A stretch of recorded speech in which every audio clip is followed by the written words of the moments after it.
दोस्तों नमस्कार, मेरा नाम गोविंद गुप्ता है। आज हम सीखेंगे 3M क्या होता है, 3K क्या होता है, 3R क्या होता है और 3G क्या होता है। इसके बारे में हम आज सीखेंगे। जैसे 3M के बारे में अगर हम बात करें तो अपने सिस्टम से इन 3M को मिनिमाइज और एलिमिनेट करना चाहिए। जैसे कि 3M जो होता है वो वेस्ट होता है, जैसे मुदा, मूरा एंड मूरी। वेस्ट क्या है? कोई भी गतिविधि जो उत्पादन में कोई मूल्य नहीं जोड़ती है या कुछ भी जो बिना मूल्य जोड़े उत्पाद में लागत जोड़ती है, वो हमारी जो है वेस्ट होती है, जो कि कोई वैल्यू एडिशन नहीं होता है। वैल्यू एडिशन क्या होता है?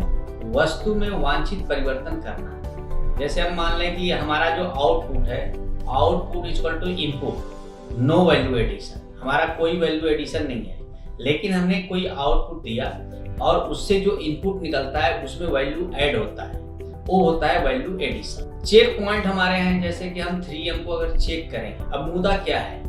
मुदा हम किसे करते हैं? एग्जांपल लेते हैं कि 1 टन भार में परिवहन के लिए 2 टन का ट्रक उपयोग करना बेकार है। जैसे मान लीजिए कि कोई 1 टन का मटेरियल हमें जो है एक स्थान से दूसरे स्थान पे ले जाना है, लेकिन हम उसके लिए 2 टन का ट्रक यूज करते हैं, तो यानी कि हम वो वेस्ट कर रहे हैं। उसी तरह से मूरा क्या होता है? 1 टन लोड को एक बार 1 टन ट्रक के साथ, फिर 0.5 टन या 2 टन ट्रक के साथ दूसरी बार ले जाना, या हर कोई किसी विशेष नौकरी के लिए बस अपनी पसंदीदा गतिविधि का उपयोग कर रहा है, असमानता के उदाहरण हैं। जैसे कि मूरा में क्या है? मान लीजिए कि हमने 1 टन का लोड को एक बार में 0.5 ले गए, फिर एक बार में जो है 1.5 टन ले गए। उसी तरह से मूरी क्या है? 1 टन भार को ले जाने के लिए हमने 0.5 टन का ट्रक उपयोग किया, यानी कि मेरा लोड तो 1 टन का है, लेकिन हमने जो उसके लिए व्हीकल यूज किया वो क्या किया? 0.5 टन का यूज किया। तो ये क्या हो गया? उसके ऊपर अधिक बोझ आ जाएगा, वो हमारी व्हीकल खराब भी हो सकती है।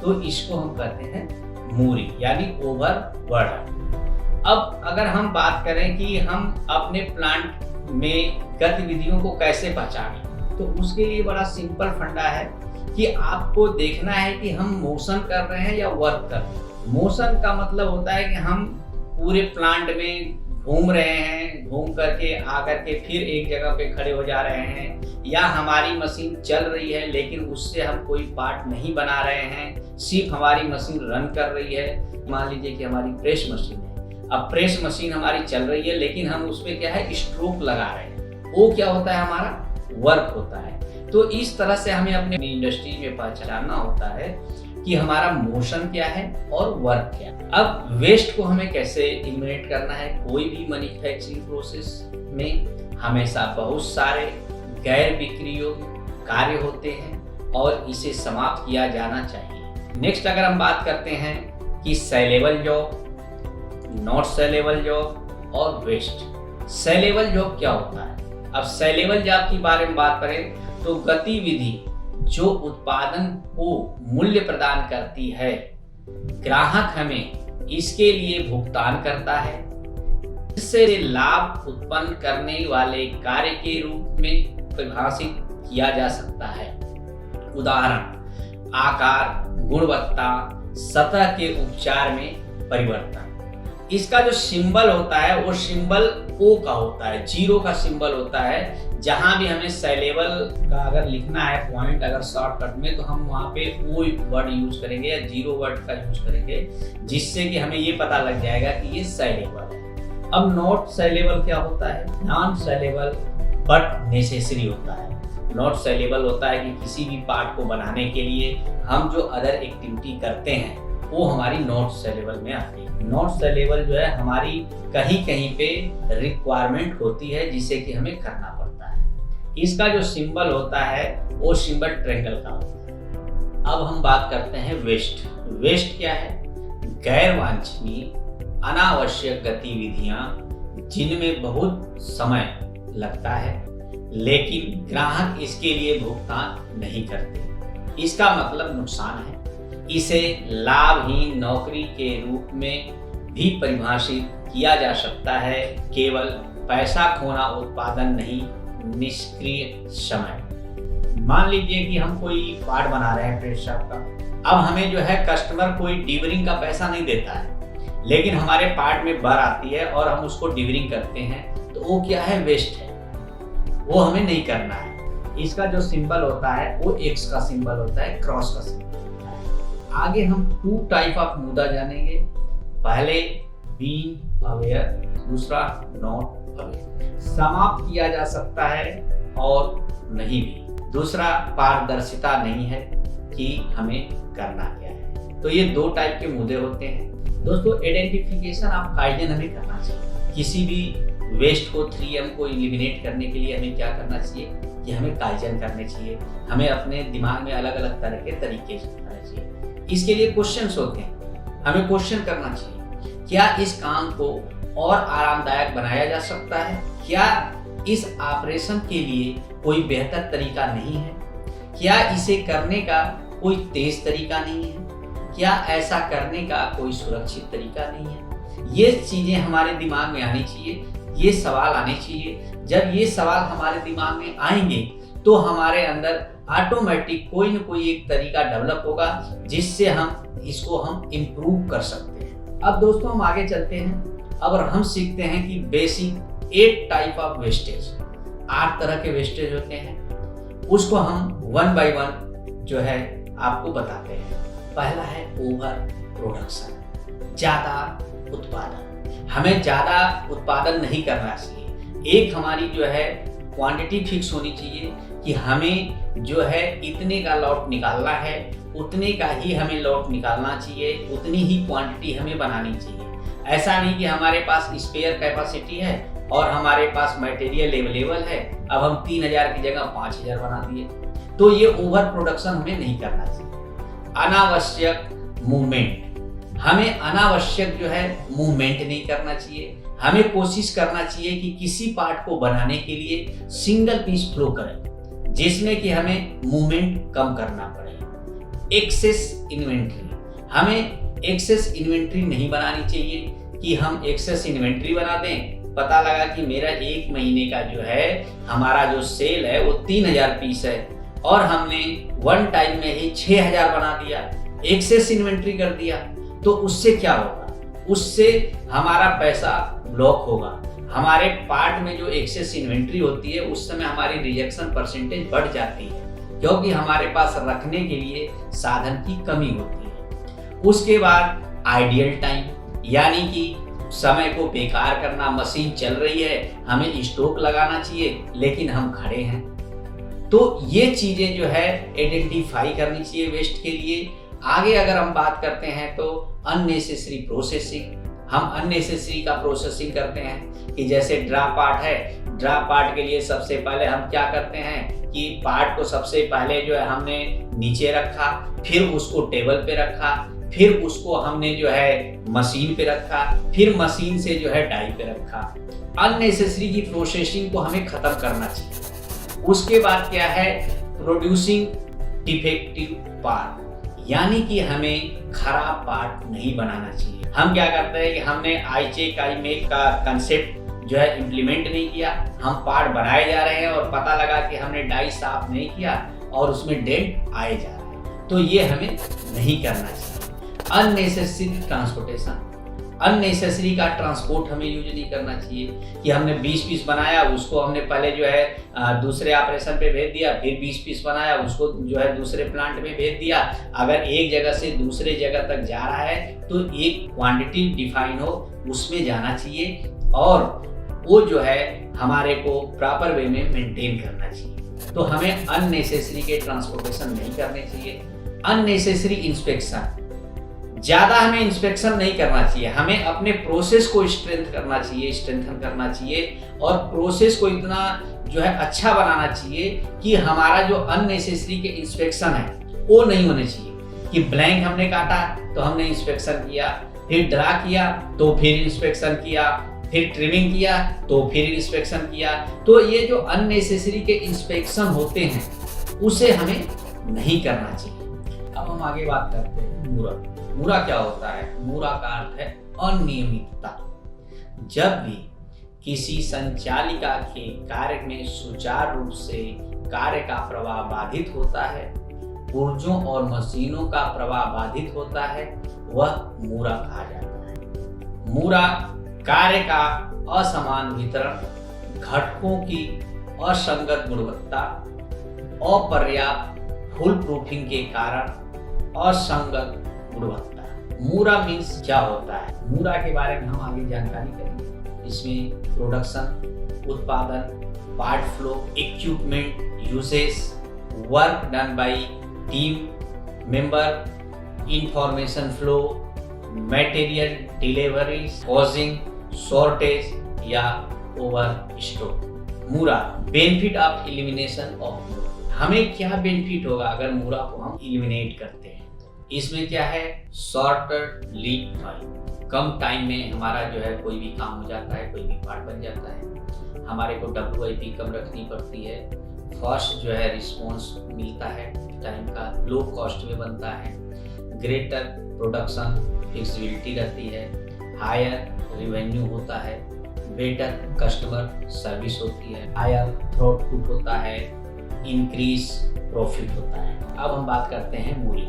मूरी मीन्स, मूरी क्या होता है? श्रमिकों और मशीनों दोनों के लिए कठिन परिस्थितियां, जैसे जब मशीन अधिक बोझिल हो जाती है, हम सुरक्षा खतरों, उपकरण के खराब होने और विनिर्माण दोष पैदा करने का जोखिम उठाते हैं। जब टीम के सदस्यों पर अत्यधिक भार पड़ता है, टीम के सदस्यों की सुरक्षा खतरे में पड़ जाती है, श्रम थकने की संभावना अधिक होती है, टीम के सदस्यों के लिए प्रत्येक कार्य को विस्तार से ध्यान से करना कठिन हो जाता है, इससे दोषों की आवृत्ति बढ़ जाती है, जो बदले में गुणवत्ता पर प्रतिकूल प्रभाव डालती है। मूरी मीन्स कम जोरदार काम, अत्यधिक पसीना बहाने वाला ऑपरेटर, मशीन से चीखने की आवाज, पर्याप्त परीक्षण के बिना एक वयोवृद्ध का काम करने के लिए सौंपा गया एक नया कामगार। मूरी का जैसे हमने आपको ये दिखाया है, असहज मुद्रा, जोरदार शारीरिक कार्य पर निर्भरता, कि जोर से हम खींच रहे हैं, ओवर जो है हम वो कर रहे हैं, तो ये जो है हमारे मूरी है। अब हम आगे बढ़ते हैं दोस्तों, और हम सीखेंगे कि 3R हम किसे कहते हैं। तो विचार विनिर्माण में उपयोग किए जाने वाले संसाधनों का संरक्षण करना है। संसाधनों की खपत, reduction of consumption of resource, reuse, जहां भी संभव हो चीजों का पुनः उपयोग करना। एक तो रिड्यूज होता है कि हम पूरा खत्म कर दें, हमें कोई भी चीज यूज ना करना हो। दूसरा रीयूज करना, कि हमने एक बार यूज किया उसको हम दोबारा से यूज करें। उसके बाद आता है रिसाइकल। रिसाइकल क्या होता है? यानी दोबारा से प्रोसेस करके फिर से उसे जो है इस्तेमाल कर लें, उसे हम कहते हैं रिसाइकल। तो 3R में दोस्तों 3 चीज होता है, रिड्यूस, रीयूज और रिसाइकल। अब आगे हम बढ़ते हैं 3G। 3G क्या होता है दोस्तों? How bring about this change and solve problem. 3G में पहला होता है गैम्बा। गैम्बा में क्या होता है? Go to the actual place, यानी कि अगर आपके पास कोई भी प्रॉब्लम आती है तो सबसे पहले इंसान को 3G अप्लाई करना चाहिए। किसी भी वर्कमैन को, किसी भी पर्सन को 3G अप्लाई करना चाहिए। सबसे पहले क्या करना चाहिए? गैम्बा विजिट करना चाहिए। गैम्बा क्या होता है कि आपको जो है एक्चुअल प्लेस पे, जहाँ पे ये प्रॉब्लम आई है वहाँ पे आपको जाना है। उसके बाद क्या है कि हमें सी द एक्चुअल प्रॉब्लम और सिचुएशन, यानी कि आपको उस प्रॉब्लम को देखना है कि एक्चुअल में प्रॉब्लम क्या है और उस वहाँ सिचुएशन, स्थिति को देखें। उसके बाद हमें क्या करना है? Take necessary action. फिर हमें क्या एक्शन लेना है उसके ऊपर हमें एक्शन लेना चाहिए। तो हमने 3 चीजें का 3G में कि हमें सबसे पहले go to the actual place, हमें एक्चुअल प्लेस पे जाना है। सी द एक्चुअल प्रॉब्लम, हमें एक्चुअल प्रॉब्लम को देखना है। उसके बाद टेक नेसेसरी एक्शन, उसके बाद हमें क्या करना है, एक्शन लेना है। अब आइए 3K में क्या है, ये 3K जापानी कंसेप्ट है इन हिंदी का। जो भी निर्धारित समय निर्धारित किया गया है बिल्कुल मानक के अनुसार उसका अनुसरण होना चाहिए। Quality improvement of process, quality improvement of process क्या है, चेक द प्रोसेस, यानी कि समय समय पर प्रक्रिया की शुद्धता की जांच करें ताकि यह स्थापित किया जा सके कि प्रक्रिया में कोई दोष नहीं है। अगर हम एग्जाम्पल तौर पे लें तो इनपरफेक्ट सेटिंग होती है, रॉन्ग पार्ट होता है, उनका असेंबली या मिसिंग पार्ट यानी कि चाइल्ड पार्ट का मिस होना। Company should work continuously for quality improvement of process on the philosophy of 3 नई एक्टिविटी। कंपनी को 3 NAI गतिविधि के दर्शन पर प्रक्रिया की गुणवत्ता में सुधार के लिए लगातार काम करना चाहिए। तो क्या है, पहला 3 में do not receive defective part, मतलब कि हमें कोई भी खराब पार्ट को रिसीव नहीं करना चाहिए। Do not produce defective part, हमें गलत पार्ट नहीं बनाना चाहिए। Do not send defect next process, यानी कि हमें उस पार्ट को अगले ऑपरेशन पे नहीं देना चाहिए। पहला क्या हो गया दोस्तों, पहला यह है कि हमें डू नॉट रिसीव, यानी हम जो रिसीविंग लेते हैं, जो मटेरियल हम लेते हैं वो हमें गलत मटेरियल नहीं लेना है। उसके बाद हमें क्या करना है कि हमें गलत पार्ट नहीं बनाना है और हमें जो है गलत पार्ट दूसरे को नहीं देना है। ये हमें 3 फॉलो करने चाहिए। 3 पीछे स्टेशन दोष का पता लगाने में सक्षम होना चाहिए। हमें ये नॉलेज होना चाहिए कि पिछले ऑपरेशन पे कैसा पार्ट बनना चाहिए और क्या बन रहा है। पिछले ऑपरेशन दोष का पता लगाने के लिए प्रक्रिया में पोका ओके प्रदान करने चाहिए। To provide poka yoke in the process to defects previous operation defects, यानी कि हमारे ऑपरेशन में अगर मान लीजिए कि हमने ब्लैंक काटा, उसके बाद हमने ड्रा करना है, तो ड्रा वाले ऑपरेशन में हमारे ब्लैंक के प्रोफाइल का पोका ओके लगा होना चाहिए ताकि हमारा ब्लैंक उल्टा ना बैठ सके। अगर हमारा छोटा ब्लैंक हो तो उसमें गैप आए, अगर हमारा बड़ा ब्लैंक हो तो वो हमारे पिन के ऊपर आ जाए, यानी पोका ओके के ऊपर आ जाए। तो हमें ये चीजें होनी चाहिए। उसके बाद do not produce defective part, यानी करेक्ट या appreciate operation standard are there or not, यानी कि सही या उचित संचालन मानक है या नहीं। मतलब कि हमारा जो ऑपरेशन स्टैंडर्ड है वो हमारा ओके है या नहीं है। कहीं ऐसा तो नहीं हमारा ऑपरेशन स्टैंडर्ड ही गलत है। क्या ऑपरेटर ऑपरेशन मानक का सही ढंग से पालन कर रहा है, यानी कि क्या हमारा जो फॉलोइंग ऑपरेशन स्टैंडर्ड है वो हम प्रॉपर वे में फॉलो कर रहे हैं। Skill of the operator is okay या नॉट, ऑपरेटर का कौशल ठीक है कि नहीं, उसको ये पता है कि नहीं कि ओके क्या होता है और नॉट ओके क्या होता है, ये बहुत जरूरी है उसको पता हो। कंसेप्ट ऑफ इनबिल्ट फैसिलिटीज या पोका okay will not make the defect part, मतलब फैसिलिटी हमारे पोका ओके का कंसेप्ट होना चाहिए, डिफेक्ट का हिस्सा नहीं बने। पोका ओके हमारा ऐसा होना चाहिए कि वो पार्ट को पकड़ ले।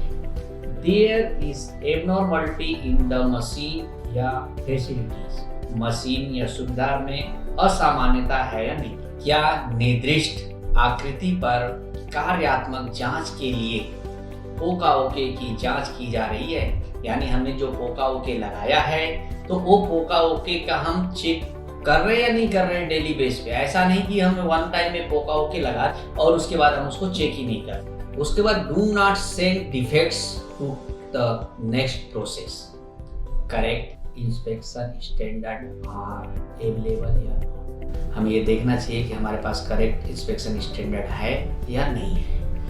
Is inspection standard being followed कर, यानी कि हमारा जो निरीक्षण मानक का सही ढंग से पालन किया जा रहा है या नहीं किया जा रहा है। इंस्पेक्शन जिग और करेक्ट, हमारे जो इंस्पेक्शन के इंस्ट्रूमेंट हैं वो हमारे सही हैं या नहीं। Okay NG rework parts, NG rework part are being keeped in rejection या रिवर बिन। हमें हमेशा ये देखना चाहिए कि जो ओके पार्ट है वो ओके बिन में रहे, एनजी पार्ट है जो एनजी में रहे, और रिवर जो पार्ट है वो रिवर बिन में होना चाहिए। ये हमें फॉलो करना पड़ता है। दोस्तों, आज हमने जो सीखा 3M, 3K, 3G और 3R।